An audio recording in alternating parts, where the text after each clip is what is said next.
everyone. Thank you so much for joining us on our continued opportunity to brief the media and the public in Orange County on the coronavirus as it relates to our local area.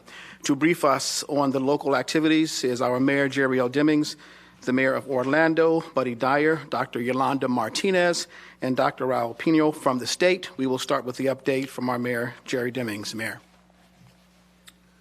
All right. Thank you, Dr. Williamson, and thank you to all of you for being here this afternoon. In addition to Mayor Dyer, we have County Commissioner Moore, who has joined us as well. We appreciate her presence. We, this afternoon, will give you an update in just a moment about the numbers here within Orange County. Dr. Pino will talk about those numbers, and I can tell you that they're up significantly even from just yesterday. I am aware that many people regard April 1st as April Fool's Day, and while I wish much of what we'll discuss today wasn't true, but it is. We have some serious matters to discuss before all of us as we look to deal with the various things associated with the pandemic. In the midst of this coronavirus pandemic, I want to remind everyone that today, April 1st, is National Census Day.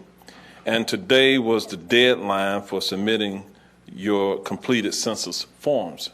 But the census forms, the deadline for submission of the census forms has been extended until August the 14th. But while we have many people who are at home, there's still an opportunity for our families to complete those census forms and to really return those questionnaires. You can easily do so either online or by phone. During times of emergency, our census numbers play an important role in making sure that we can access our share of federal funding for emergency management and response.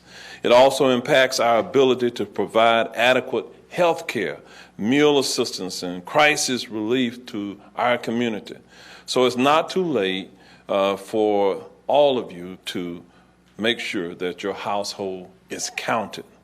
For more information to complete the questionnaire, go to my2020census.gov. This is particularly important given federal funding to be allocated pursuant to the CARES Act, and all other federal allocations are often based upon population counts. Now, let me just share some other information with you.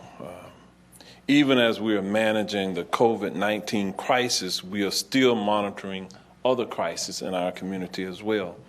The drought index reached 500 yesterday, which indicates that we have extremely dry conditions right now, and the threat of a potential wildfire is high. Yesterday, a burn ban automatically went into effect in accordance with Orange County's ordinance. Per the ordinance, the ban will remain in place until that drought index dips below 500 for 7 consecutive days. Please remember that emergency personnel are already working tirelessly, and that we need to make sure to prevent any wildfires that can cause undue stress on our Orange County Fire Rescue personnel remains important. Today we learned that 2 additional Orange County Fire Rescue firefighters have tested positive for COVID-19, which means that currently 3 of our firefighters have tested positive for COVID-19. I can tell you that at this time, that none have thankfully required hospitalization. All 3 of them remain in self-isolation. Please remember our first responders and healthcare workers who are on the front lines combating the public health crisis before us. The latest Orange County numbers from the Florida Department of Health, if you go to the website, it will show that that number is now over 400. Dr. Pino is going to talk about the number. Dr. Pino has been a great partner in working with all of us here in Orange County to make certain that we understand what the numbers are for our community. I'm going to talk in a few moments about a heat map that shows an overlay of where the cases are occurring here within Orange County. We also heard from the State Emergency Management Team that the age requirement has been removed as a qualification for the drive-through COVID-19 testing site at the Orange County Convention Center. You still must have symptoms and a temperature or a pre-existing condition. All healthcare and EMS personnel are eligible for the test regardless of symptoms. As of about 11:50 a.m. today, the site reached capacity in fulfilling its daily 250 tests. As we announced yesterday, due to the overwhelming response of residents and with more than 30,000 applications, as of 1 p.m. today, Orange County government has closed its COVID-19 rental assistance program effective today. Over 30,000 applications. That just speaks to really the gravity of the need in this community for financial assistance related to this pandemic. We launched the program 12 days ago, and that meant that it was really for a stopgap measure to help Orange County residents until federal and state funding was available. The federal and the state funding processes have been established, and so we hope that some of those 30,000 who we may not be able to assist will be able to receive assistance through these other means as well. The program that we announced is taxpayer funded and was initially set up to help 1,500 families pay 1 month's rent and had an initial budget of $1.8 million. We will exceed that, and I really look forward to discussing our plan more with the Board of County Commission as we move forward and discuss other options that we may have for assistance. We do ask for the patience of our public as we move forward in terms of the processing of the 30,000+ applications that we received. Rest assured that our staff will follow up with every applicant. Let me shift gears a little bit and talk about some data analytics that will drive our decision making going forward.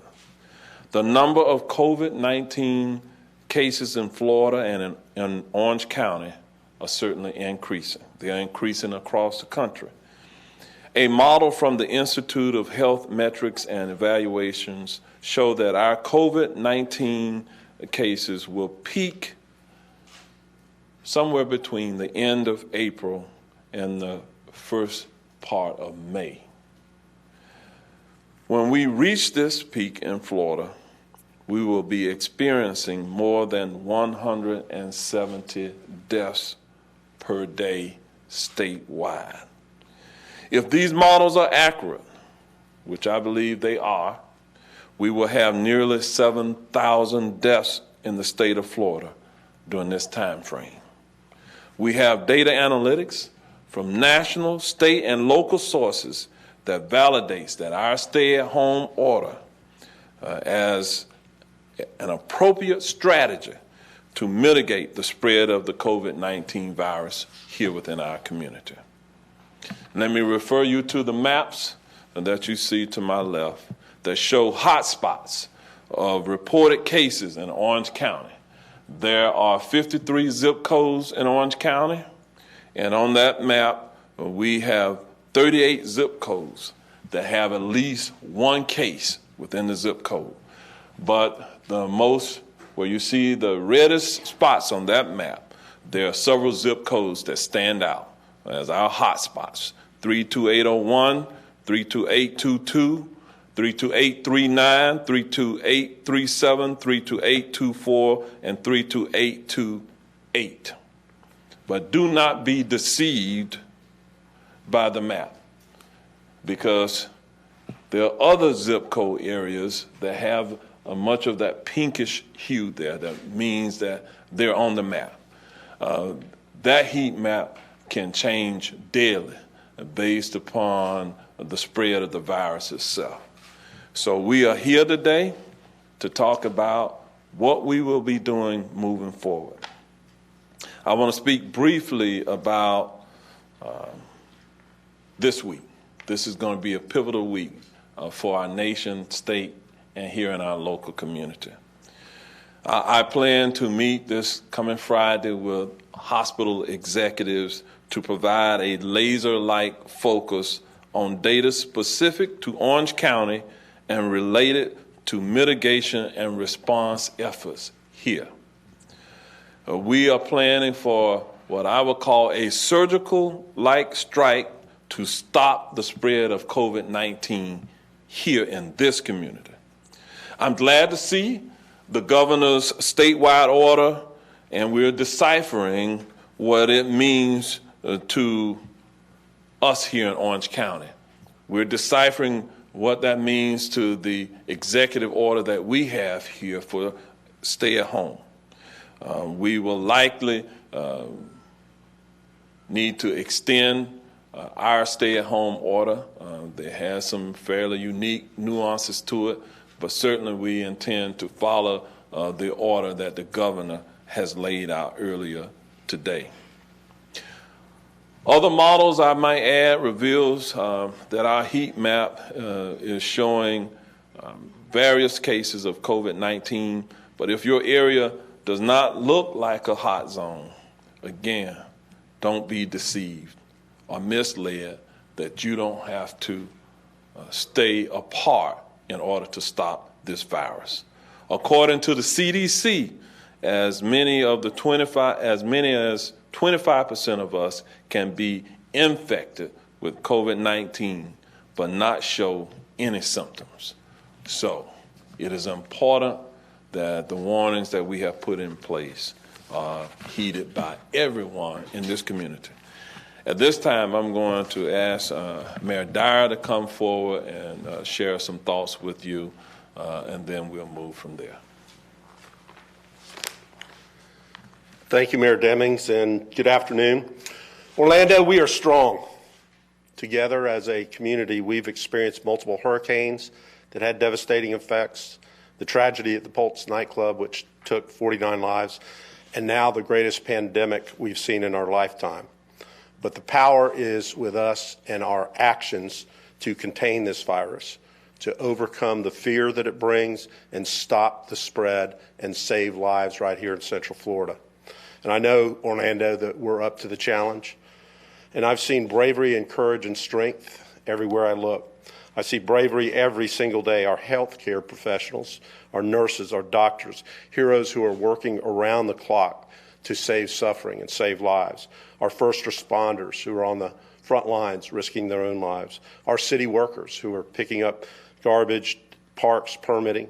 Our truck drivers and food delivery services and grocery providers that are making sure that our residents have their essential needs met.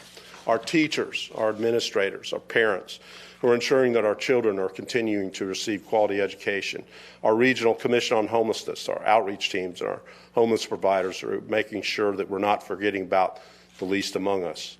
And just today, as Mayor Demings mentioned, other Orange County firefighters, one of our members of the Orlando Fire Department received notice that one of the administrative staff had tested positive for COVID-19. This firefighter doesn't come in direct contact with patients. He had flu-like symptoms a little bit earlier this month and initiated self-isolation. He remains in isolation, although he does not have any symptoms at this time. As Mayor Demings mentioned, the future days and weeks ahead are going to be challenging, but I know we have the strength to get through it. Recognizing the ongoing impacts in the city of Orlando, we're extending the cancellation of events for more than 10 people until at least the end of April. We're pleased that the governor has now acted to extend a stay-at-home order to the rest of the state. We believe we acted timely and have saved lives just by taking that action last week. We will continue to stay at home. We'll continue to stop the spread. We'll continue to save lives, and we'll continue to support our local businesses and residents. We should be donating to not-for-profits who help the most in need. We should be ordering delivery from our local restaurants. We should be purchasing gift cards and making purchases from local businesses online. We should give blood. We should donate non-perishables to Second Harvest. We should connect with our neighbors and our friends and our families in need through 211 and Aspire's dedicated mental health line. And yes, we should fill out our census, because every formula that distributes money from the federal government or the state government relies on those census numbers. And there's a lot of people at home with not much to do, and filling out your census is a civic responsibility that you can take care of. As a government, we'll continue to advocate for our community's needs, for your needs, with our partners here in Orange County. The state government and the federal government will ensure that our healthcare workers and our first responders have the supplies that they need in the weeks ahead. Orlando, together, we are in this together, and together we'll get through this. Thank you. Dr. Martinez. Thank you, Mayor Dyer. And continuing with the conversation about PPE, I wanted to give an update. Personal protective equipment is what PPE stands for. Orange County ESF8 has requested over 700,000 pieces of personal protective equipment from the state. Today, we have received 14% of that request. Of the 700,000 plus pieces of equipment, about 33% are N95 masks. And we have received about 15% of that request.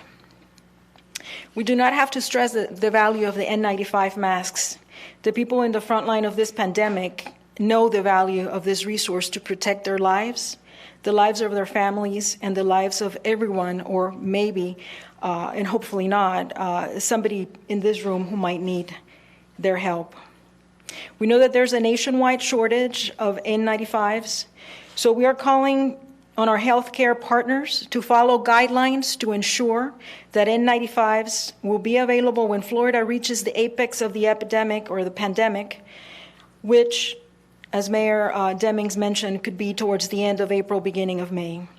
As a reminder to all of us, on March 20th, Governor DeSantis signed an executive order, Order 20-72, Emergency Management COVID-19 Non-Essential Elective Medical Procedures, whereby he directed all hospitals, ambulatory surgical centers, office surgery centers, dental, orthodontic, endodontic offices, and other healthcare practitioners' offices to discontinue providing medically unnecessary, non-urgent, non-emergency procedures or surgeries. And as many of you know, and those in the health profession know, that the burn rate of PPEs, specifically N95s, is very high when engaging in those types of procedures, surgical procedures. As I mentioned before, through the Office of the Emergency Medical Director, we have placed and continue to place orders for personal protective equipment from the state and distribute those as soon as we receive them. However, locally, we need to be diligent and good stewards of our resources.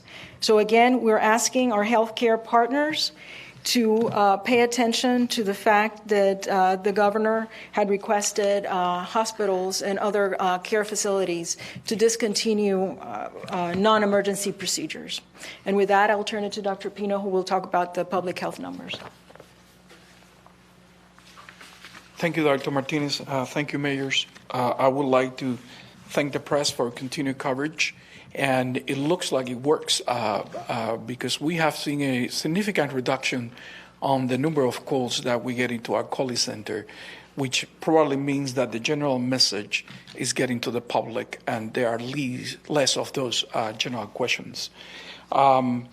We continue to operate our site at the east side of the county, and to give you a general date, the official data for the county at 11 o'clock this morning is 392 positive, although we will see a significant increase in the coming days.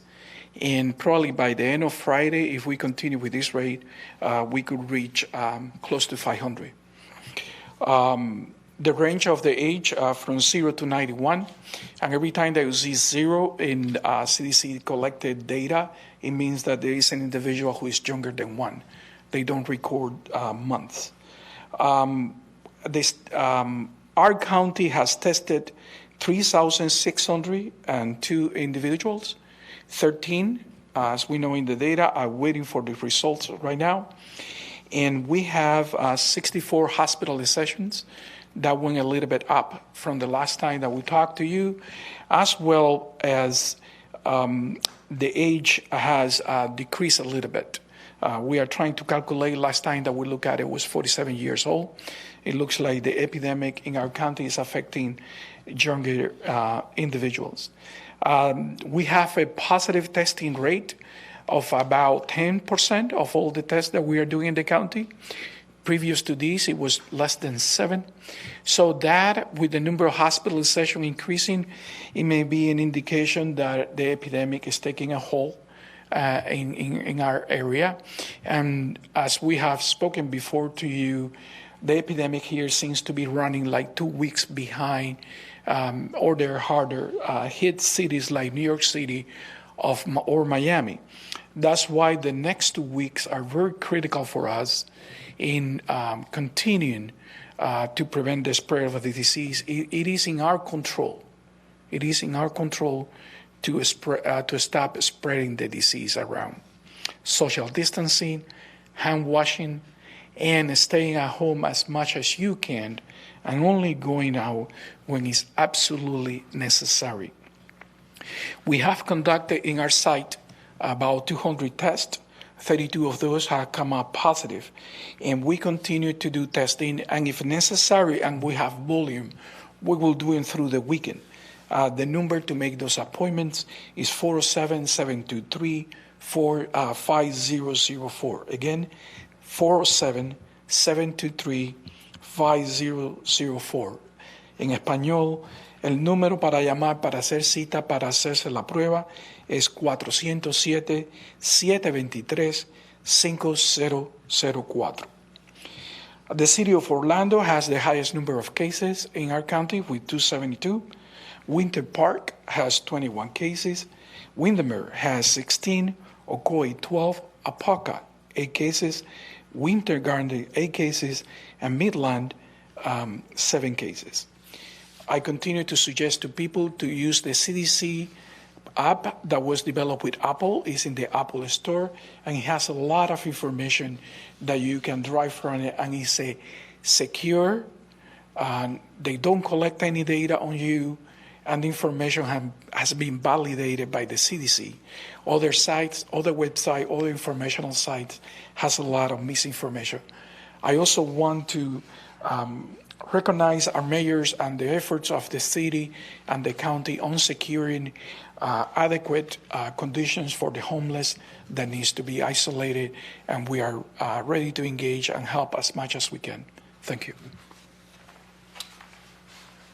Okay, we'll open it up for questions in just a moment, but I wanted to say, even when we look at the data associated with the zip codes, sometimes it can be a little bit misleading when we indicate a particular city, only because the way it works here in Orange County, there are many unincorporated residents who may have an address within a particular city, but they're really in the unincorporated area. So when you hear that number of 272 in the city of Orlando, that may be a bit of a misnomer, because many of those addresses are technically in unincorporated Orange County. So, which is why, in terms of trying to understand precisely what we're talking about, sometimes we have to look at the zip codes. We do have data that is able to look more specifically into a particular neighborhood, but because of various HIPAA laws, et cetera, we have not put that up. But trust me when I say that when we look across Orange County, there are cases in every particular quadrant of this county. It's widespread in Orange County in terms of the spread of the virus, which speaks to the reason why we are here today to double down on urging our citizens to heed the warnings that we're putting in place. These numbers are beginning to increase. Now, while we said that the state's website indicates again somewhere around 393 cases, Dr. Pino has said to me that he knows that before the end of today, when those new numbers come out, it will be over 400 cases that we're talking about here in Orange County. To put that number into perspective, once again, other than Miami-Dade, Broward, and Palm Beach counties, Orange County remains in that fourth place in terms of how we stack up against the 67 different counties that exist here within the state of Florida. Our concern is that we work in collaboration across the entire region to make sure that our response, our mitigation efforts are unique to the experience that we have here. We are going to rely on the data that's being collected within our hospital systems. We know that while there have been many tests done, many of the tests that have been given and where we have received confirmation is coming out of the hospital settings. And so they are very important to the short-term and long-term strategies that we have to put in place to deal with this pandemic. So with that, let me open it up for any questions that you may have. And I will remind you, if you're Spanish-speaking media and you have questions in Spanish, you can ask them now. If you have a question of any one of the participants here, while they're here, we'll try to respond to any questions of that individual at that time before we kind of move on to kind of just manage the time. So we'll go to the wait a minute, we're over here. The microphone is on this side, so we'll go to this side first. Yeah, my question is for both of the mayors. In the name of safety, many believe that governments across the country have moved up to the line and some across the line in violating people's rights, freedom of movement, going to church, things of that nature. So how far are we willing to go for safety when it comes to maintaining the civil rights of everybody in the state and in the county? Okay. While that question on its surface kind of insinuates that we're doing something outside of what we should be doing as a community, and I will push back on that and say that we're going to go up to the line where we ensure that we're saving people's lives, we're saving people from themselves in this case. Whatever we do will be lawfully done. We certainly are, I think, sensitive to individual rights, which is why we have had the measured approach that we have done at this point in terms of any orders that we have put in place. But we're going to do what is necessary to protect the greater good, the greater humanity of this entire community. Okay. In the back. Yes, sir. Mayor, I'd actually like both mayors to respond to this question. What are your thoughts on the decision today by the governor, and was this, should it have been done much earlier? I'm going to be transparent. It should have been done earlier, and we agree with it. At least I do. Mayor Dow. I think the governor came under a lot of pressure to act in the manner that we did 10 days ago, I suppose. And I wish that the entire state would have been put in a stay-at-home order back when Orange County instituted it. And you know that Osceola County, Pinellas County, and Hillsborough County all did it about the same time we did. So the governor did the right thing today, though. I'm taking some questions from media members that are not able to attend. So Jennifer from the El Sentinel here in Orlando would like for someone to explain in Spanish, if possible, how important it is to stay at home and what that entails. People are commenting online about nothing changing from what was ordered before and that people keep going out. So what message can you stress here so people stay at home? So la parte importante es que el virus es un virus pesado, tiene un contenido de proteína muy alto y cuando uno habla cae inmediatamente al suelo. O cuando estornuda va un poquito más lejos, pero cae al suelo. Por eso es que es importante esa distancia de 6 pies entre las diferentes personas para mantener la distancia segura a la cual no vamos a adquirir el virus. Con respecto a las personas que no están acatando la orden, nosotros tenemos el poder legal para poner en cuarentena legalmente y bajo la ley a cualquier persona que no esté ejecutando la cuarentena a la cual se le ha aplicado las restricciones. No va a haber ningún problema si tenemos que aplicar. Pero parte de esto es nuestra conciencia individual con respecto a la comunidad y la protección de los demás. Cada cual tiene un papel a jugar en esta situación. Thank you. This next one is from Matt Lipoli from West 2. What are the next steps in trying to help people who are worrying right now that they won't be able to pay their rent?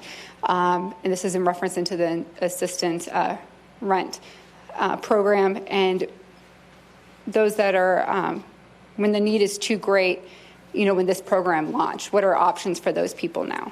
What I would say to the individual, if he is one of the persons who has already made application for the rent assistance here within Orange County, we'll process it in accordance with the guidelines that have been established. If he is not one that was able to apply before the deadline, or if that person is not an Orange County resident, then the application process for accessing the CARES dollars that have been made available through the federal government. What I'm hearing from members of Congress is that within the next couple of weeks, there should be a definitive process, and maybe even by the end of this week, individuals who will be able to apply for that or change their address to be in the system whereby they will send out the checks, they are able to do so. I do know that in terms of the small businesses, that process is already in place, and I have talked to some small business owners who have already gone online and made application for the funds that will be made available through the Small Business Administration. And so I would tell that person to also pay attention to the various websites, because we do put up new information and relevant information several times throughout the day, almost hourly, about how individuals may be able to apply for various types of assistance. I also will say that here within Orange County, we have an assistance program to help with utility payments for those who have heating and air conditioning challenges. We have a standing program here within Orange County that they can also apply for funds there. And again, that information is posted on our website so that they can be able to get some assistance within their respective household. Mayor Dyer, I don't know if there's anything you want to add to that at this point? No. Okay. Mayor, I have a question for Dr. Pino. With the number of positive cases that we've had, do you know if there have been any discussions for healthcare workers who maybe work for children's hospitals to prepare to to work in other capacities? So as Dr. Pino comes up, if there are other questions of Dr. Pino, let's ask them all while he's standing here at the microphone. I don't know, but that's a very interesting question. So I will be reaching to the Children's Hospital to see what the capacity is going to be to do something like that. There has been also some initiatives to try to call healthcare providers who are in retirement. And also we have had a number of volunteers that have expressed interest of helping many medical students and others that are now engaged in regular activities right now have reached out to us to volunteer, and we are using some of them as well. Dr. Pino, when you look at the heat map and the projected peak, what does that information tell you, and what have you learned from this heat map as we kind of move forward in this next month before we hit the peak? So the heat map, what will be interesting is seeing over time, and this is the first one that was developed by the county. So when you see these maps over time, and you have the ability to actually watch it like a movie, how it moved and how the epidemic changed through the city. The utilization of these type of approaches is also that it will help you to target specific areas for testing when we have the ability to brought up testing on a larger scale. And you will be able, it may not be this exact map because it's going to change, but you will be able to identify the areas in the city where you have the highest concentration. What you can do with that, you can do targeted testing, you can do targeted messaging, you also can advertise and do very specific things that are in specific, that responding to the specific needs of those areas. Félix Pirela de Telemundo, tomando en cuenta declaraciones del propio presidente Trump y las autoridades federales que indican que el pico de esta curva será dentro de 2 semanas y las proyecciones que ustedes hacen será para finales de abril, principios de mayo, ¿es suficiente la orden de quedarse en casa tomando en cuenta que viene quizás lo peor de esta pandemia en esta localidad y tomando en cuenta que esta orden quedarse en casa aplica a negocios esenciales que es tan amplio desde supermercados, farmacias hasta negocios de ventas de armas? ¿Es suficiente o se verán obligados en los próximos días a aplicar una medida más radical como un cierre total? Es una pregunta interesante. Yo no tengo la autoridad de aplicar ese tipo de medidas, es para los alcaldes, pero lo que sí te puedo decir es que la base de datos está demostrando que esos lugares donde se aplicaron medidas muy restrictivas están teniendo mejores resultados que los lugares que no las aplicaron. Lo interesante en Florida va a ser ver los lugares como our county, que la aplicaron primero que otros lugares, y ver si hay alguna diferencia entre la curva y cómo se mantiene. Doctor, two-part question for you. Are you able to learn from some of these patients how they got this, if it's in a group setting, if it's because they're a family member? And does that information kind of let you guys know how to base some of these restrictions, or I guess when you're talking with the mayors about the restrictions? And then secondly to that, do you, in your medical professional opinion, do you feel like there is more that can be done on top of the stay-at-home order to limit some of that? So those are very interesting questions and fine line to walk, especially the second one. But with regard to should we apply more restrictions? So the data is showing that those places, and I was just saying that in Spanish, that have applied restrictive measures are having better results. In our case, in the state of Florida, we will be able to compare maybe in a couple of weeks.